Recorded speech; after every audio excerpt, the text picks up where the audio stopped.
દિવસ પહેલાં આમ આદમી પાર્ટીની જામનગર જિલ્લામાં એક જાહેર સભા યોજવામાં આવી હતી। આ જાહેર સભામાં આમ આદમી પાર્ટીના ગોપાલભાઈ સહિતના નેતાઓ અમારા હાજર હતા। ત્યારે અચાનક જ એક કોંગ્રેસનો ખદડો કાર્યકર, કોંગ્રેસનો નબળો કાર્યકર આવી ગોપાલભાઈ પર જૂતું ઉગામી તેમની પર જૂતાનો ઘા કર્યો હતો। આ ક્યાંક ને ક્યાંક ગાંધી કોંગ્રેસની વિચારધારા ના હોઈ શકે।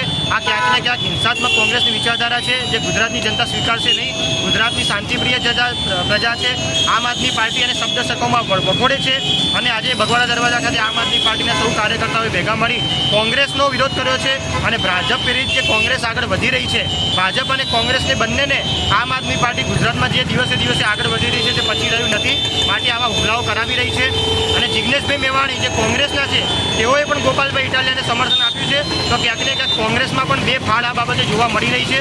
તો કોંગ્રેસ કોઈ પણ કાર્યક્રમ આવો કરે, વિચારીને કરે, નબળી બુદ્ધિથી કામ કરેલી તમામ વસ્તુ કોંગ્રેસની ઉપર ઊંધી પડશે, એવી આજે તમને ચેતવણી આપવા અમે માંગીએ છીએ।